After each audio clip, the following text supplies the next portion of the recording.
नमस्ते, हीअ आकाशवाणी आहे। हाणे तव्हीं नरेश गुलवाणीअ खां देश विदेश जा समाचार सिंधीअ में ॿुधंदा। सभ खां पहिरियों मुख्य समाचार। प्रधानमंत्री नरेंद्र मोदीअ अॼु उत्तराखंड जे देहरादून में दिल्ली देहरादून आर्थिक कॉरिडोर जो महूरत कयो। राष्ट्र अॼु भारत रत्न बाबा साहेब डॉक्टर भीमराव आम्बेडकर जी 136वीं जन्म जयंती मल्हाए रहियो आहे। अॼु सॼे मुल्क में वैसाखी, पूथाड़ू, विशू, बेहाग बिहू, पाना संक्रांति तमामु घणे उत्साह सां मल्हाइजी रहिया आहिनि। भारतीय जनता पार्टीअ जे MLA सम्राट चौधरीअ खे बिहार में BJP कानून साज़ पार्टीअ जो अॻुवान चूंडियो वियो। ऐं IPL क्रिकेट में अॼु चेन्नई सुपर किंग्स जो मुक़ाबिलो कोलकाता नाइट राइडर्स सां थींदो। हाणे समाचार तफ़सीलवार ॿुधंदा। प्रधानमंत्री नरेंद्र मोदीअ उत्तराखंड में सॼो साल सैर सफ़र खे ओज ॾियण जी अहमियत ते बल ॾिनो। देहरादून में दिल्ली देहरादून आर्थिक कॉरिडोर जी महूरती प्रोग्राम खे ख़िताब कंदे श्री मोदीअ चयो त सूबे जी अर्थव्यवस्था लाइ 12 महीननि जी सैर सपाटा अहम आहे। श्री मोदीअ चयो त दिल्ली इकोनॉमिक कॉरिडोर से इस पूरे क्षेत्र का कायाकल्प होने जा रहा है। पहला फायदा तो ये है कि इससे समय बचेगा, आना जाना सस्ता और तेज होगा, और दूसरा बड़ा फायदा रोजगार का होगा। अब इसके निर्माण में 12,000 करोड़ रुपए खर्च हुए तो हजारों श्रमिकों को काम मिला। साथियों, इस शानदार एक्सप्रेसवे से उत्तराखंड के टूरिज्म को बहुत ही बड़ा फायदा देगा। देहरादून, हरिद्वार, ऋषिकेश, मसूरी और 4 धाम यात्रा के लिए ये सबसे प्रमुख मार्ग बनेगा। प्रधानमंत्री इन प्रोजेक्ट जा फ़ाइदा ॿुधाईंदे चयो त कि डबल इंजन सरकार की नीतियां और उत्तराखंड के लोगों के परिश्रम से ये युवा राज्य विकास के नए आयाम जोड़ रहा है। ये प्रोजेक्ट भी उत्तराखंड के विकास को नई गति देगा। इस एक्सप्रेसवे का बहुत बड़ा हिस्सा अनेक शहरों को भी बहुत फायदा हो। टूरिज्म के लिहाज से ये प्रोजेक्ट बहुत अहम है। मैं पूरे देश को इस प्रोजेक्ट की बहुत बहुत बधाई देता हूं। प्रधानमंत्री नरेंद्र मोदीअ अॼु नमो ऐप ज़रिए मेरा बूथ सबसे मज़बूत तहत ओलह बंगाल में भारतीय जनता पार्टीअ जे बूथ कार्यकर्ताउनि सां ॻाल्हि ॿोल कई। श्री मोदीअ चयो त भाजपा जे पधरनामे यानी घोषणा पत्र खे राज्य जी जनता पारां तमामु घणी साराह मिली रही आहे। प्रधानमंत्री नरेंद्र मोदी हिन महीने जी 6वीं तारीख़ आर्तवार ॾींहुं आकाशवाणी तां मन की बात प्रोग्राम में देश ऐं विदेश जे माण्हुनि सां पंहिंजा वीचार वंडींदो। इहा हिन महीने जे माहियाने प्रोग्राम जी 133वीं क़िस्त थींदी। हिन प्रोग्राम लाइ माण्हू पंहिंजा वीचार ऐं राया टोल फ्री नंबर 1800117800 ते मोकिले सघनि था। नरेंद्र मोदी ऐप या MyGov ओपन फॉर्म ज़रिए पिणु ऑनलाइन राया ॾेई सघजनि था।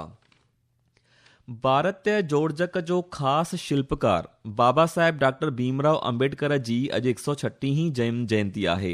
राष्ट्र उन खे श्रद्धांजलि अर्पण करे रहियो आहे। इन मौक़े ते सॼे मुल्क में केतिरनि प्रोग्रामनि जो आयोजन कयो वियो आहे। अचो त ॿुधूं हिकु रिपोर्ट। 14 अप्रैल 1891 को मध्य प्रदेश में जन्मे डॉक्टर भीमराव रामजी अंबेडकर ने अपना पूरा जीवन सामाजिक भेदभाव के खिलाफ लड़ाई में समर्पित कर दिया। उन्होंने महिलाओं, मजदूरों और वंचित वर्गों के अधिकारों के लिए लगातार काम किया। उनकी सोच और प्रयासों ने एक न्यायपूर्ण और समावेशी समाज की नींव रखी, जो भारत के संविधान में साफ दिखाई देती है। साथ ही संविधान के निर्माण में भी उनकी अहम भूमिका रही है। डॉक्टर अंबेडकर का योगदान आर्थिक नीतियों, बुनियादी ढांचे और संवैधानिक कानून सहित कई क्षेत्रों में रहा है। इसी वजह से उन्हें एक महान राष्ट्र निर्माता के रूप में भी जाना जाता है, जो एक न्याय संगत और समान भारत बनाने के लिए समर्पित थे। उन्हें उनके योगदान के लिए वर्ष 1990 में मरणोपरांत भारत रत्न से सम्मानित किया गया। आनंद कुमार के साथ सौम्या शरण, आकाशवाणी समाचार, दिल्ली। राष्ट्रपति द्रौपदी मुर्मू गुजरात जे गांधीनगर में आयल लोक भवन में बाबा साहेब डॉक्टर भीमराव अम्बेडकर जी जन्म जयंती ते उनखे श्रद्धांजलि ॾिनी। होॾां उपराष्ट्रपति CP राधाकृष्णन, प्रधानमंत्री नरेंद्र मोदी, लोकसभा स्पीकर ओम बिरला, राज्यसभा जे मुखालफ़त जो अॻवान मल्लिकार्जुन खड़गे समेत ॿियनि मर्कज़ी मंत्रियुनि ऐं MPs पिणु पार्लियामेंट अंगण में आयल प्रेरणा स्थल ते श्री आम्बेडकर खे श्रद्धांजलि अर्पण कई। ही ख़बरूं तव्हीं आकाशवाणी तां ॿुधी रहिया आहियो। वधीक ख़बर लाइ तव्हीं असांजी वेबसाइट newsonair.gov.in खे फॉलो करे सघो था। ही ख़बरूं तव्हीं असांजे YouTube channel AN news Gujarat ते पिणु ॿुधी सघो था।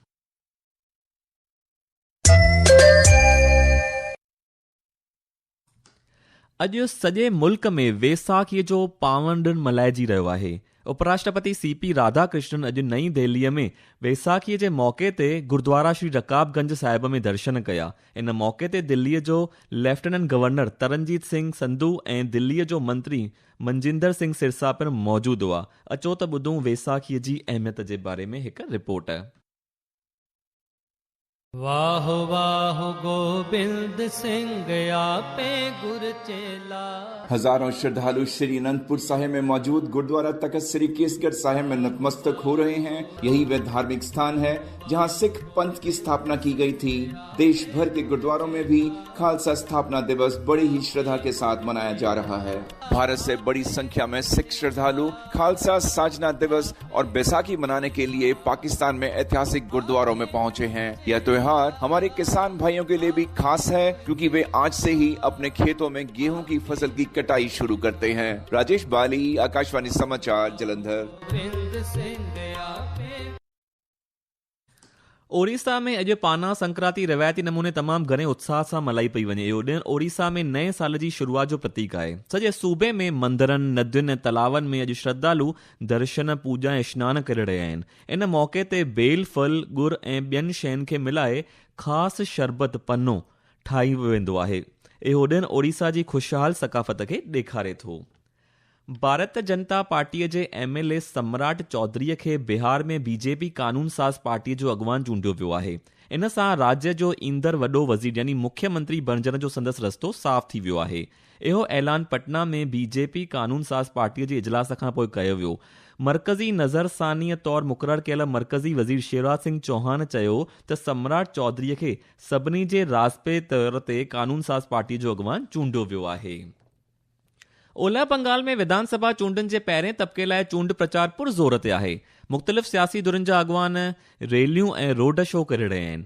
TMC जी अध्यक्ष ममता बनर्जी, BJP जो बर्ख अॻवान ऐं गृह मंत्री अमित शाह, कांग्रेस नेता ऐं लोकसभा में मुख़ालिफ़ जो नेता राहुल गांधी अॼु सूबे में चूंड प्रचार करे रहिया आहिनि। दिल्ली सरकार अॼु यमुना नदीअ जी ॿोॾ खां बचाव वारी भित जी अॾावत जी मंज़ूरी ॾिनी आहे। दिल्लीअ जी मुख्यमंत्री रेखा गुप्ता ॿुधायो त इन योजना जे तहत रिंग रोड किनारे मजनू का टीला खां वठी रेलवे ब्रिज ताईं अटकल 4 किलोमीटर लंबे ऐं मज़बूत हिफ़ाज़ती भित बणाई वेंदी। श्रीमती गुप्ता चयो त साल 2027 जे मानसून सीज़न खां अॻु इहा भित तयारु कई वेंदी।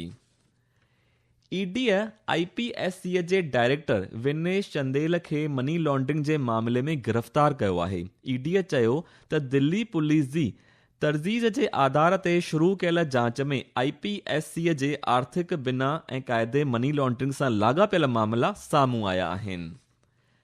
परॾेही मंत्री डॉक्टर S जयशंकर अॼु इज़राइल जे परॾेही मंत्रीअ सां टेलीफ़ोन ते ॻाल्हि ॿोल कई। सोशल मीडिया पोस्ट में डॉक्टर जयशंकर चयो त इन दौरान ओलह एशिया जे सूरत हाल वाबस्तु ॻाल्हि ॿोल थी। मरकज़ी गृह मंत्री अमित शाह अॼु चयो त औरतुनि जो रिज़र्वेशन बिल वक़्त जी ज़रूरत आहे। Shri Shah social media post ते प्रधानमंत्री नरेंद्र मोदीअ जे हिक ख़त खे वंडींदे चयो त नीति निर्माण ऐं राष्ट्र खे बाइख्तियार बनाइण में सहकार ॾियण लाइ ही बिल नारी शक्तिअ जो अधिकार आहे। प्रधानमंत्री नरेंद्र मोदी उपराष्ट्रपति CP राधाकृष्णन सां मुलाक़ात करे हुननि खे तमिल नए साल पूथारूअ जे लाइ नेक तमन्नाऊं ॾिनियूं आहिनि। IPL क्रिकेट में चेन्नई सुपर किंग्स जो मुक़ाबिलो अॼु कोलकाता नाइट राइडर्स सां थींदो। इहा मैच चेन्नईअ में शाम जो 7:30 बजे खां शुरू थींदी। आख़िर में ख़ासि ख़बरूं हिकु बार ॿीहर ॿुधंदा। प्रधानमंत्री नरेंद्र मोदीअ अॼु उत्तराखंड जे देहरादून में दिल्ली देहरादून आर्थिक कॉरिडोर जो महूरत कयो।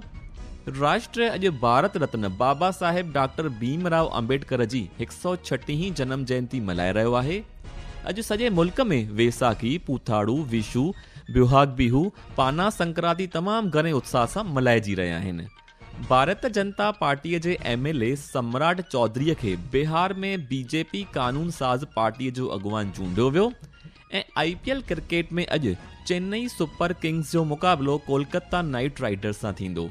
सिंधी समाचारनि जो इहो अंक ते समाप्त थियो। मूंखे ॾींदा इजाज़त।